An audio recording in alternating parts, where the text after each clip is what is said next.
en semejante muerte. En los Estados Unidos de América y otros lugares alrededor del mundo donde se sigue aplicando la pena de muerte, las ejecuciones son realizadas a puertas cerradas, lejos de los ojos del público. Sin embargo, en Roma no era así, era totalmente diferente. Hacían de esto un espectáculo. Y lo doloroso es que siempre había gente dispuesta a ver esto. Es el morbo que tiene el ser humano. Esas personas que les gusta ver las escenas sangrientas, violentas. Y si son reales, mejor todavía. ¿Verdad? Ahora, en el momento que Pilato entregó a Jesús, ya él había sido bestialmente flagelado. Ya no podía llevar su carga muy lejos. Recuerden cómo fue salvajemente azotado. Quizás la arrastró hasta cierta distancia, pero los soldados, que tenían mucho trabajo que hacer, estaban impacientándose, y entonces reclutan a un hombre que pasaba por allí llamado Simón de Cirene para que llevara el madero. Los líderes religiosos, cuando se ponen a ver aquello, no estuvieron de acuerdo con el título que Pilato había preparado para Jesús. Debajo del nombre Jesús Nazareno, Pilato había colocado en hebreo, latín y griego el delito por el cual era crucificado: Jesús Nazareno, rey de los judíos. Cuando ellos ven esto, no les cuadró, no les gustó, les molestó, y le dijeron a Pilato que eso debía decir Jesús Nazareno, autollamado rey de los judíos. O sea, él se cree que es el rey de los judíos, pero no es el rey de los judíos. Ya Pilato estaba un poco molesto, y entonces dice las palabras del verso 22, cuando dice: lo que escribí, o sea, lo que he escrito, se acabó, no lo voy a quitar. Ellos tenían temor de que la gente leyera el letrero y lo interpretara literalmente, o sea, de que realmente aquel era el rey de los judíos. Jesús no habría podido llevar la cruz, que debió haber pesado alrededor de unos 110 kilos. Quiero que observen que hasta un hombre que no hubiera sido flagelado habría tenido problemas para arrastrar ese madero, mucho más para llevarlo encima unos 100 metros, cargando con tanto peso. Esa viga transversal era colocada sobre la nuca de la víctima y equilibrada por ambos hombros. Lo que acabé de describir son las imágenes de Jesús siendo entregado por nosotros. En segundo lugar, la segunda palabra es levantado. Cuando llegaron a un sitio que los judaeños apodaban el Gólgota, esta palabra significa lugar de la calavera, pusieron el travesaño en el suelo y luego lo ataron a la parte posterior de la estaca que estaba preparada para la ejecución. Las víctimas eran puestas sobre el madero y atadas a la cruz con los brazos extendidos sobre el travesaño, y los pies eran colocados sobre la estaca. Luego venían los clavos, los cuales le hacían más lenta la muerte.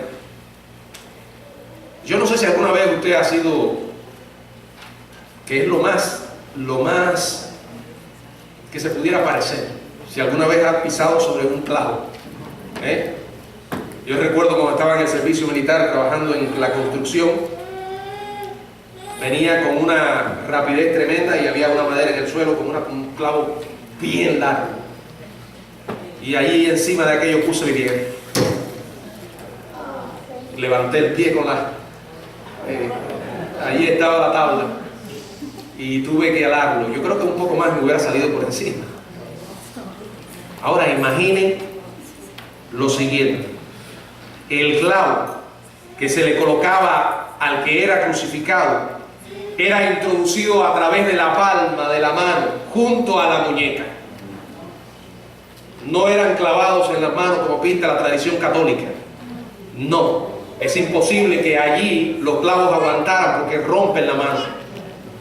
Eran colocados aquí, en la parte de la palma junto a la muñeca, lo cual dañaba el nervio medio del brazo y del antebrazo. En un par de horas, la víctima experimentaba una dolorosa condición llamada causalgia.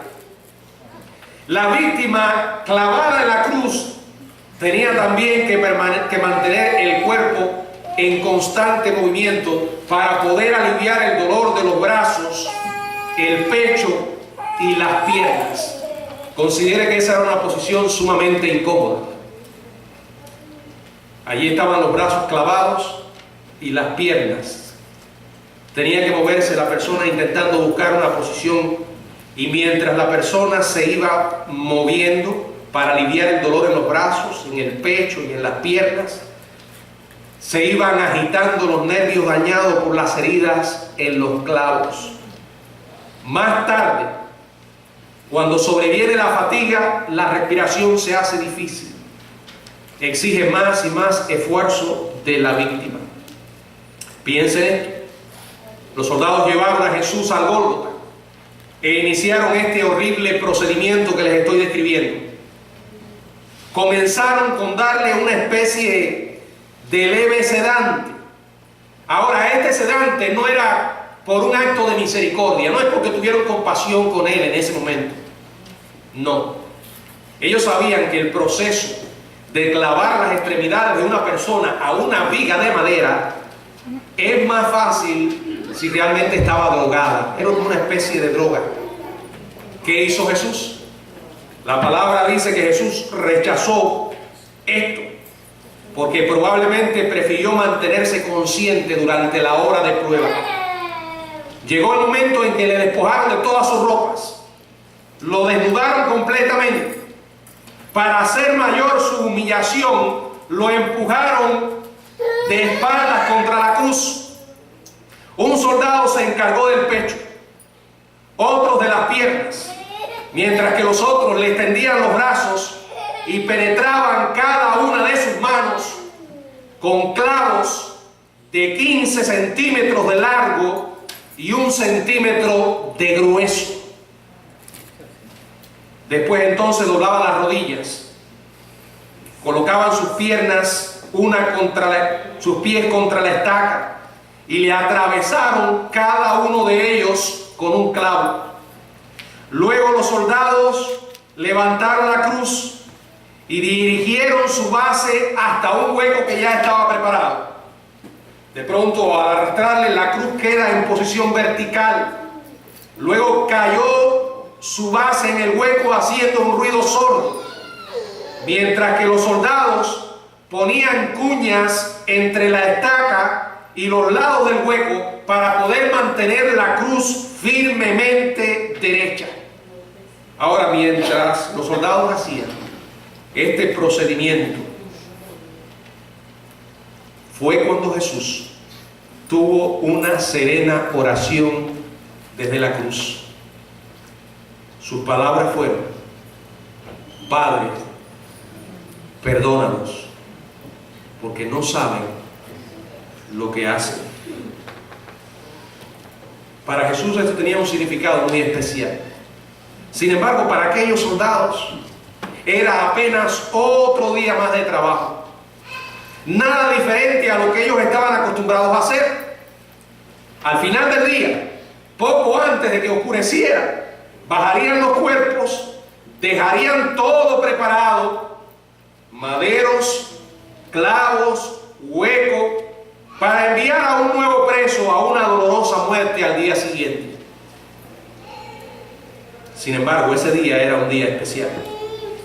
Poco antes de las 9 de la mañana del viernes, Jesús colgaba en medio de 2 ladrones. No estaba solo. De hecho, ellos se sorprendieron al ver a otro hombre colgar de una cruz. Probablemente habían escuchado hablar de Jesús, podían imaginar lo que había pasado al escuchar las burlas de aquellos religiosos. De verdad que preocupados por la contaminación, de no contaminarse.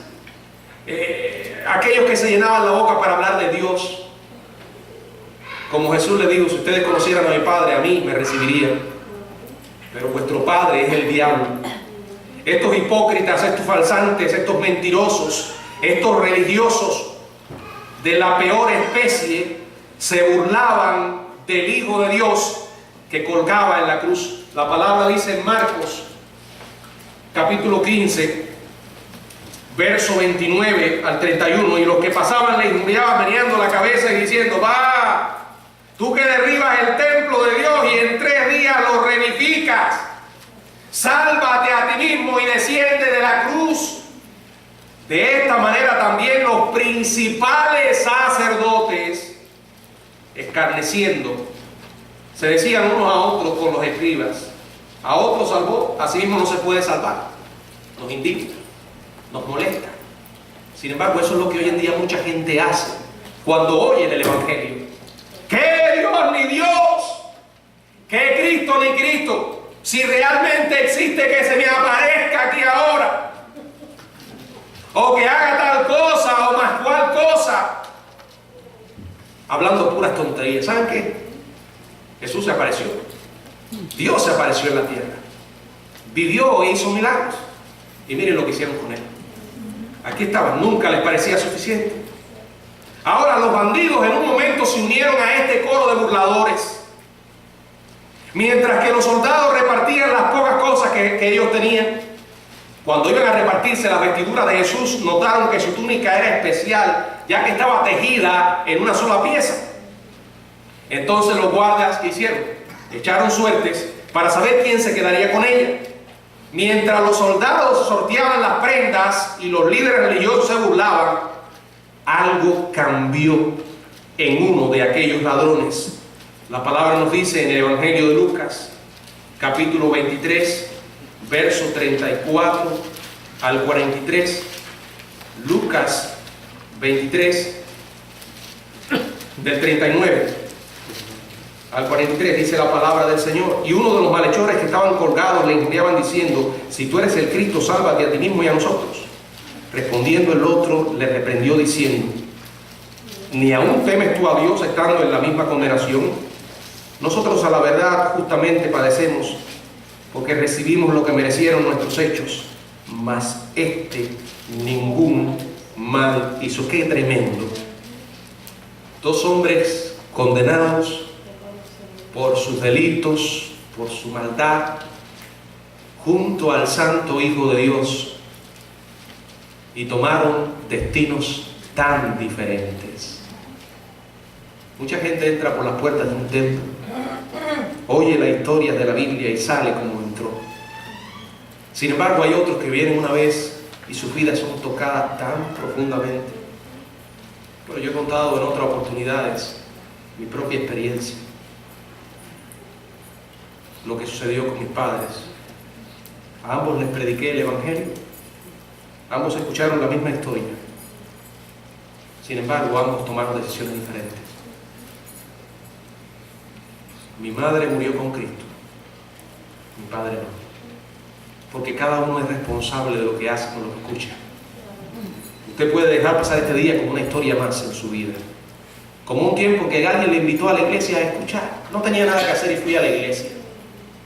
Allí estaba la gente cantando y haciendo cosas tan ridículas. Fui, lo que hice fue pasar un buen tiempo y me fui. Sin embargo, tu experiencia puede ser la que cambie tu vida, puede contarse de otra manera. Fui ese día a la iglesia, sentí que Dios me estaba hablando, porque allí estaban diciéndose cosas sobre mi propia vida sin mencionar mi nombre. Supe lo que hizo Jesús por mí, supe la agonía que Él experimentó, supe cuánto me amaba, y ese día entregué a Cristo mi corazón. Puede ser una historia diferente. Los religiosos seguían con sus burlas, citando las Escrituras, pero cerca del mediodía, cuando el sol estaba en su punto máximo, en su cenit, ocurrió algo extraordinario. Una misteriosa oscuridad cubrió a toda la región hasta las 3 de la tarde. cuando las tinieblas comenzaron entonces a desaparecer.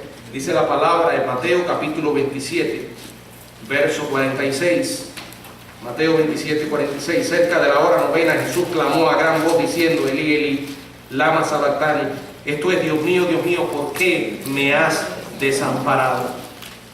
¿Saben? Esa oscuridad era un anticipo de lo que es el infierno. Ahí estaba el juicio y la ira de Dios descargándose en toda su expresión sobre el Hijo de Dios. Dios descargó su ira sobre su Hijo para no castigarnos a nosotros. Si una persona desprecia esto, tendrá que experimentar el mismo abandono que experimentó Jesús cuando dijo: Dios mío, ¿por qué me has desamparado? ¿Y saben por qué? Lo tendrá que experimentar por toda una eternidad. Eso será lo más terrible del infierno. Las burlas seguían mientras que de las heridas de Jesús manaba sangre que se mezclaba con la tierra. Cuando pidió algo de beber, alguien puso una esponja en la punta de una rama de hisopo, la metió en una jarra de vinagre. Este vinagre era la bebida dada a los soldados y obreros con las comidas. Ayudaba a reducir la fiebre y a producir alivio. Jesús echó luego la cabeza hacia atrás, se irguió por última vez para tomar un respiro profundo y gritó estas palabras: consumado es. Esta era una expresión griega que la mayoría de los presentes debió haber entendido. Es un término contable que significaba pagado totalmente. Y al dar Jesús su último aliento en la cruz, declaró que la deuda del pecado había sido cancelada, satisfecha completamente. Ya no tenemos deuda. No se requiere nada más. Él lo hizo y dijo: consumado es. Nada de buenas obras, nada de generosos donativos para alcanzar el cielo, nada de penitencia, nada de confesiones, nada de bautismo, nada de nada. No hay obra que pueda hacer que el hombre pague su deuda. Jamás. Las religiones no son más que el intento del hombre de acercarse a Dios por sus propios términos. Pero no se trata de los términos humanos. Se trata de lo que Dios hizo, y Él es el único medio para llegar a Él, Cristo. Él dijo: yo soy el camino. Esto nos habla de la exclusividad del Evangelio. Hoy en día queremos adornar el Evangelio y decirle a la gente: a través de cualquier camino vas para el cielo. Todos los caminos llevan al cielo. Mentiras.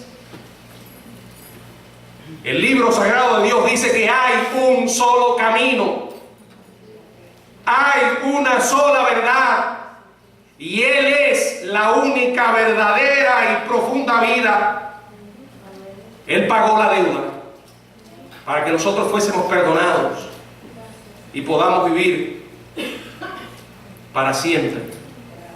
Ahora, usted tiene dos opciones: o acepta la deuda que Él pagó, o tendrá que pagar usted su propia deuda.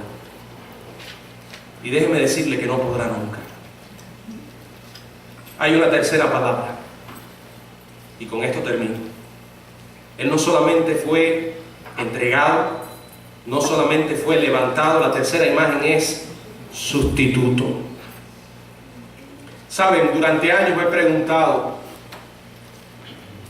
cuando Barrabás supo que le habían dado la libertad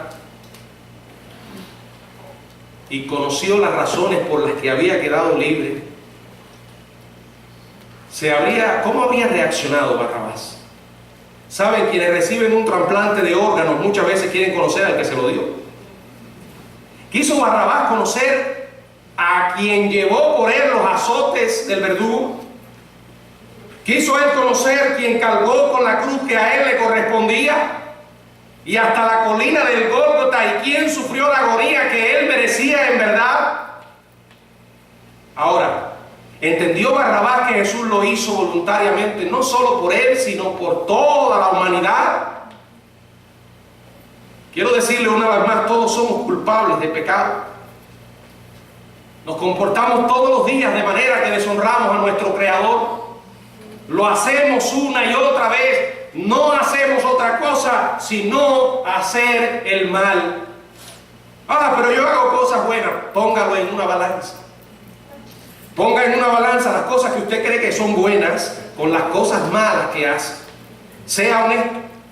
Los mandamientos que Dios entregó reflejan su carácter y hemos pisoteado y hemos arrinconado esos mandamientos. Hoy en día la Biblia es lanzada a un rincón, se considera un libro que no sirve, que está pasado de moda por mucha gente. Su mensaje es retrógrado. Hoy tenemos que guiarnos por lo que queremos hacer, por nuestra propia luz, seguir el camino que nosotros consideramos bueno. Déjenme decirle algo. Si algo ustedes van a recordar cuando no sea el pastor de ustedes, y eso espero, que no sean las cosas negativas que hice, porque puedo haber hecho hechas muchas como ser imperfecto, pero dentro de las cosas positivas que hice y les enseñé, quiero que recuerden el énfasis que hice en que amaran la Biblia, la palabra de Dios. ¿Saben? Porque cuando nosotros dejamos la palabra, nos estamos metiendo en un mundo de confusión. Entonces todo vale. Entonces cualquier cosa que se le ocurra a cualquiera, vale. Si ahora aparece un hombre que vivió toda su vida como hombre